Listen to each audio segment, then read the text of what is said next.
Hello everyone. Our today's topic is articles. But before starting this topic, I want to tell you that what is the use of article or how this is the part of grammar. Dear children, as we all know that when we study grammar, we have two things. First is part of speech and second are the rules which we imply on the part of speech. Part of speech are the words of the language and the rules which we imply on them help us to make sentences. Dear children, part of speech में हमारे पास noun, pronoun, determiners, prepositions और कुछ और topics होते हैं grammar के। और ये जो टॉपिक्स होते हैं ये किसी ना किसी वर्ड को शो करते हैं। हमारी इंग्लिश में जितने भी वर्ड्स हैं वो सब के सब पार्ट ऑफ स्पीच से कनेक्ट हैं, मतलब कोई ना कोई वर्ड किसी ना किसी पार्ट ऑफ स्पीच से रिलेटेड है। ऐसा नहीं है कि कोई भी जो वर्ड है या फिर कोई भी ऐसा वर्ड नहीं है इंग्लिश ग्रामर में जो कि पार्ट ऑफ स्पीच से रिलेटेड ना हो। और जो हमारे पास टेंसेस होते हैं, वॉइस, नरेशन, ये जो होते हैं रूल्स होते हैं जो कि वर्ड्स के ऊपर इम्प्लाई होते हैं, सेंटेंस बनाने में हमारी हेल्प करते हैं। कन्वर्सेशन में वर्ड्स को एक माला में पिरोकर सेंटेंस बनाने में हेल्प करते हैं। Dear children, part of speech में ही हमारे पास डिटर्मिनर्स होते हैं और डिटर्मिनर का ही पार्ट है आर्टिकल्स। डिटर्मिनर, जैसा कि हम जानते हैं, डिटर्मिनर्स वो वर्ड्स होते हैं जो कि किसी नाउन के पहले लगकर और नाउन को डिटरमाइन करते हैं कि नाउन एग्जैक्टली कैसा है, एग्जैक्टली नाउन को किस तरह से शो करना चाहते हैं, प्रेजेंट करना चाहते हैं, डिटरमाइन कैसे कर रहे हैं। तो आर्टिकल्स भी उन्हीं में से एक है। आर्टिकल्स हमारे पास 3 होते हैं, ए, एन, द। 3 आर्टिकल्स हमारे पास होते हैं और उन आर्टिकल्स को हम 2 तरीक़ों से डिवाइड करते हैं। बट उससे पहले देखते हैं कि देखिए आर्टिकल्स भी डिटर्मिनर्स हैं, इसीलिए they also use before a noun. और articles demonstrative, articles are also called as demonstrative adjectives determiners. क्योंकि डिटर्मिनर्स का पार्ट है, इन्हें हम डेमोन्स्ट्रेटिव एडजेक्टिव भी कहते हैं क्योंकि ये डेमोन्स्ट्रेट करते हैं किसी भी नाउन को। लेट्स सी, अब आर्टिकल्स 2 टाइप्स के होते हैं। First of all indefinite article, second is definite article. Indefinite article 2 type के होते हैं, ए एंड एन। अब डियर चिल्ड्रन देखिए कि ए और एन वर्ड्स को इंडेफिनिट आर्टिकल क्यों कहा जाता है। इसे इंडेफिनिट आर्टिकल्स इसीलिए कहा जाता है क्योंकि ये किसी भी डेफिनेट चीज़ को यानी कि किसी भी स्पेसिफिक चीज़ को नहीं दिखाता है। ए और एन बेसिकली ये 1 को शो करते हैं। ए और एन सिंगुलर काउंटेबल्स नाउन को दिखाने के लिए हम यूज़ करेंगे। ए और एन जनरल सेंस में यूज़ किए जाते हैं, पर्टिकुलर में नहीं यूज़ किए जाते हैं। जब कोई नाउन कॉमन सेंस को दिखा रहा हो, किसी कॉमन चीज़ को दिखाने जा रहा हो और वो सिंगल हो, किसी 1 को डिनोट करता हो, 1 थिंग को, काउंटेबल, 1 का तो मीनिंग ही है कि वो काउंटेबल है, तो हम उसके पहले ही ए और एन को लगाएंगे। अब ए और एन दोनों का ही मीनिंग क्या होता है, 1 होता है, लेकिन ए को हम कैसे यूज़ करेंगे और एन को वो भी देखते हैं। A, we use A before the word starting with consonant sounds. A को हम उन वर्ड से पहले लिखते हैं जो कि कॉन्सोनेंट साउंड से पहले स्टार्ट होते हैं। और इंग्लिश में कॉन्सोनेंट साउंड्स के जो अल्फ़ाबेट्स होते हैं वो होते हैं 21। टोटल अल्फ़ाबेट्स हमारे पास 26 होते हैं और कॉन्सोनेंट्स उसमें से 21 होते हैं, बाकी के 5 होते हैं हमारे पास वोवल्स। और जहाँ भी वोवल्स की साउंड आएगी वहाँ पर हम एन लगाएंगे। An use before the word starting with vowel words. And जो है उन वर्ड से पहले यूज़ होता है जो कि वोवल साउंड से स्टार्ट होते हैं। और इंग्लिश लैंग्वेज में हमारे पास 5 वोवल्स होते हैं, ए, ई, आई और यू। ए, ई, आई और यू, ये 5 वोवल्स हैं जो कि इंग्लिश लैंग्वेज का हिस्सा हैं। आगे देखिए, एग्जाम्पल्स देखते हैं, एग्जाम्पल्स के थ्रू और समझते हैं। ए मशीन। अब देखिए डियर चिल्ड्रन, हमारे पास वर्ड है मशीन। अब मशीन में म साउंड पहले आया है, तो जब जहाँ पर म साउंड आया है तो मा हमारा क्या है, कॉन्सोनेंट साउंड। और कॉन्सोनेंट साउंड से हम क्या लगाएंगे, ए लगाएंगे। डियर चिल्ड्रन, इन कॉन्सोनेंट साउंड्स और वोवल साउंड्स को आपको साउंड्स में ही लेना है, अल्फ़ाबेट्स में नहीं लेना है, क्योंकि अगर आप अल्फ़ाबेट्स लेते हैं तो आपका आर्टिकल मिस हो जाएगा, आप गलत आर्टिकल लगा देंगे। और एग्ज़ाम पॉइंट ऑफ व्यू से तो ये बिल्कुल भी हम रिस्क नहीं ले सकते हैं। वर्बली हम लगा लेते हैं, इट्स ओके, वहाँ पर मिस्टेक समझ में आ जाती है। जब लिसनर सुन रहा होता है तो उसे पता है कि सामने वाले का क्या मीनिंग है, लेकिन जब आप एग्ज़ाम पॉइंट ऑफ व्यू से आर्टिकल्स को पढ़ते हैं तो ये जानना बहुत ज़्यादा ज़रूरी है। ये बहुत ही इम्पोर्टेंट है कि हम इसे अच्छे से ही लगाएं, इसे अच्छे से जानकर लगाएं। अब देखिए कि मैंने आपको ऐसा क्यों बताया है। देखिए एन, MLA। अब देखिए इन दोनों ही वर्ड्स में एम लिखा हुआ है, लेकिन एक में हमने एन लगाया और एक में ए। ऐसा इसीलिए किया क्योंकि MLA में फर्स्ट साउंड हमारे पास ए है और ए हमारा वोवल साउंड है। तो डियर चिल्ड्रन, आप वोवल्स को हिंदी के स्वर से लगा सकते हैं, जो हमारे हिंदी के स्वर होते हैं, जैसे कि अ, आ, इ, उ, तो वो सारे हमारे वोवल साउंड्स होते हैं इंग्लिश के।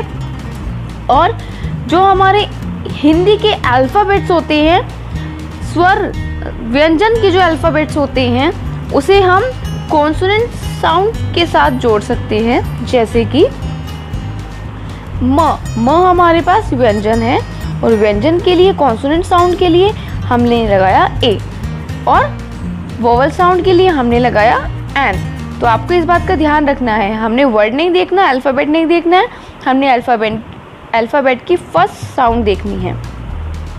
ए हर्ट्स। अब हर्ट्स में फर्स्ट साउंड क्या है, ह, और ये कॉन्सोनेंट है तो कॉन्सोनेंट के अकॉर्डिंग हम लगाएंगे ए।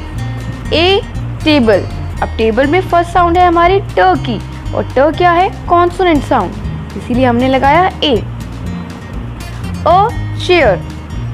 अब चेयर में फर्स्ट साउंड है च की, और च क्या है, कॉन्सोनेंट साउंड है, इसीलिए ए। N SDO। SDO में देखिए ए साउंड हमारा पहला साउंड है जो कि वोवल है, और वोवल के अकॉर्डिंग हमने लगाया एन। एक्समेस। अब एक्समेस में पहला साउंड आया एक्स, ए से स्टार्ट है, ए हमारा वोवल है और वोवल साउंड के लिए एन लगाया। N R. आर में पहला साउंड आया है आ का, और इसके लिए हमने लगाया एन। अब देखिए डियर चिल्ड्रन, इस बात का ध्यान रखना है, जहाँ भी एच हमारा साइलेंट होता है तो वहाँ पर साइलेंट के बाद जो हमारा फर्स्ट साउंड आएगा, जो प्रोनाउंसिएशन का जो हमारा फर्स्ट साउंड आएगा, उसी के अकॉर्डिंग ही हम ए और एन का इलेक्ट करेंगे। हम उसी से ही हम ए और एन को इलेक्ट करेंगे कि हमने क्या लगाना है। नेक्स्ट देखिए एन ऑनेस्ट मैन। अब ऑनेस्ट में हमारा फर्स्ट साउंड आया ओ, उसी के अकॉर्डिंग हम एन लगाएंगे। तो डियर चिल्ड्रन, बहुत सारे स्टूडेंट्स हैं जो कि आर्टिकल्स को काफ़ी टाइम से पढ़ते आ रहे हैं, लेकिन ए और एन में ये मिस्टेक ज़रूर से ज़रूर करते हैं कि वो साउंड को ना ध्यान में रखकर वो अल्फ़ाबेट को ध्यान रखते हैं और बहुत सारे एग्जाम्पल्स वो गलत कर बैठते हैं। तो आपको साउंड का ध्यान रखना है, अल्फ़ाबेट्स का नहीं रखना है। और ट्रिक भी मैंने आपको दी है, तो उस ट्रिक को आप ध्यान रखिएगा। Let's move to definite article which is the, and the we use for singular and plural both. Dear children, we have already seen that we use a and n for singular countables, but we can use the for singular and plural entity both, but it should be particular. जो noun हम use करेंगे the को लगाने के लिए वो singular और plural दोनों हो सकता है, लेकिन वो क्या होना चाहिए, पर्टिकुलर। जबकि ए और एन क्या होता है, जनरल सेंस में, कॉमन सेंस में कॉमन होना चाहिए, पर्टिकुलर नहीं होना चाहिए। जबकि द किसके लिए यूज होता है, पर्टिकुलर के लिए। अब इस बात का ध्यान रखना है कि सिंगुलर अगर कॉमन है तो ए और एन, लेकिन अगर सिंगुलर या फिर प्लूरल पर्टिकुलर है तो क्या लगाएंगे, द। अब देखते हैं कि द को हमने किस तरह से यूज करना है। The is weekend form of that. जिस तरह से ए जो है वीकेंड फॉर्म ऑफ वन की है, उसी तरीके से द एक वीकेंड फॉर्म है दैट की। जैसे कि हम कह देते हैं ना, the girl, the sofa, the table, वो सोफा, वो टेबल, तो जो द है वो दैट का वीकेंड फॉर्म है। एग्जाम्पल्स देखते हैं। The girl who stood first was given a prize. जो लड़की फर्स्ट नंबर पर आई थी उसे प्राइज दिया गया था। तो कौन सी लड़की, जो कि फर्स्ट आई थी। हम किसी कॉमन गर्ल की बात नहीं कर रहे हैं, यहाँ पर उस गर्ल का इंट्रोडक्शन दिया गया है, उस लड़की के बारे में बताया गया है कि कौन सी लड़की है, वो लड़की जो फर्स्ट आई थी, उसे प्राइज दिया गया था। ठीक है, तो इस बात का ध्यान रखेंगे। अगर मैं ये कह रही हूँ the girl was given prize, तो वो गलत होगा, तो हम वहाँ लिखेंगे a girl was given prize. लेकिन यहाँ पर हमें एक पर्टिकुलर दिए हुए हैं, उस लड़की को प्राइज दिया गया है जो फर्स्ट आई थी। ठीक है चिल्ड्रन, आगे देखते हैं example. Mumbai is the biggest city of India. Mumbai जो है वो इंडिया की सबसे बड़ी सिटी है, सबसे बड़ा शहर है। तो जहाँ कहीं भी सुपरलेटिव डिग्री आए उससे पहले हम द लगाते हैं, डेफिनेट आर्टिकल लगाएंगे। Mumbai is the biggest city of India. Mumbai जो है सबसे बड़ा शहर है इंडिया का। डियर चिल्ड्रन, द के लिए ये भी कहा जाता है कि द वर्ड जो है वो किसी भी नाउन का वेटेज बढ़ा देता है, उसकी वैल्यू को इन्हेंस कर देता है, वैल्यू इन्हेंसर भी कहा जाता है। The earth revolve around the sun.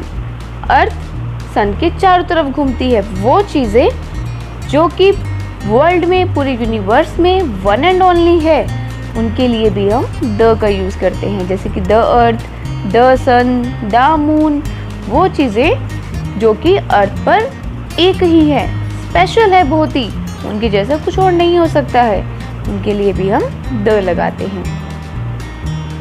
I saw a big beggar, sorry, I saw a beggar. मैंने एक भिखारी को देखा था। The beggar came to me, और वो beggar मेरी तरफ आया।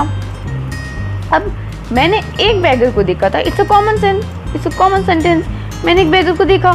अब जिस beggar को मैंने देखा वो वाला beggar, और कोई beggar नहीं, वो वाला beggar जिसको मैंने देखा, तो अभी पर्टिकुलर हो गया। The beggar came to me, वो beggar मेरी तरफ आया। That का क्या है ये, that का वीकेंड फॉर्म है द। इस बात का ध्यान रखेंगे डियर चिल्ड्रन। और इस तरह के एग्जाम्पल्स आपके टेस्ट में, आपके एग्जाम्स में भी बहुत आते हैं कि फर्स्ट सेंटेंस में ए होगा, पहले उसको इंट्रोड्यूस किया जाएगा, कॉमन वर्ड को, कॉमन नाउन को, कॉमन थिंग को, और उसके बाद उसके बारे में जब हम इंफॉर्मेशन दे चुके हैं तो फिर हम उसमें अगले सेंटेंस में द का यूज़ करते हैं। ओके चिल्ड्रन, आगे देखिए। The camel is the ship of the desert. Camel जो है वो उसे राजस्थान का, रेगिस्तान का जहाज कहा जाता है। ये चिल्ड्रन, एक तो ये सेंटेंस हमारा एक तरह का प्रोवर्ब फ्रेजल सेंटेंस भी है, जिसे कि हम ऐसे ही यूज़ करेंगे कि द कैमल और the ship of the desert ही यूज़ करेंगे। दूसरा कि जब हम किसी एनिमल को जनरल सेंस में बात कर रहे हैं, उसकी पूरी कास्ट के बारे में, उसकी पूरी जाति के बारे में जब हम बात करते हैं, तो हम वहाँ पर द का भी यूज़ कर सकते हैं, ए का भी यूज़ कर सकते हैं, और चाहें तो हम कुछ ना भी लगाएं तो वो भी ठीक माना जाता है। इसके बारे में हम आगे जो रूल्स आएंगे, जो वास्ट रूल्स आते हैं, उसमें हम डिस्कस करेंगे। उसमें मैं आपको ओमिशन जो आर्टिकल्स के होते हैं वो भी बताऊंगी। लेकिन अभी हम सिर्फ जनरल सेंस में देख रहे हैं कि आर्टिकल्स हमें कहाँ लगाने होते हैं। जो डीपर सेंस है या फिर जहाँ पर हम मिस्टेक करते हैं वो मैं आपको दूसरी वीडियो में सेंड करूँगी। अभी फ़िलहाल जो रूल्स मैं अभी आपको बता रही हूँ ये हर टाइप की क्लासेस के लिए, छोटे बच्चों से लेके और बड़े बच्चों तक, सिर्फ आर्टिकल्स को समझने। ए और एन को हम वन के लिए यूज़ करते हैं, लेकिन इसे ग्रामर में हमें दो वर्ड्स क्यों दिए गए हैं? The reason is the flexibility of speaking. Like if I am saying I have an umbrella, और अगर मैं ये कहूँ आई हैव अ अम्ब्रेला, तो जब हम एन अम्ब्रेला बोलते हैं it help us in flexibility of speaking. But if I will say a umbrella, तो ये ऑब्स्ट्रक्ट करता है हमारी लैंग्वेज को, इसीलिए हम ए और एन का यूज़ करते हैं। An help us in the flexibility in the flow of our speaking. तो इसी के साथ now I want to say you for listening to me. Enjoy your learning with understanding. Have a nice life.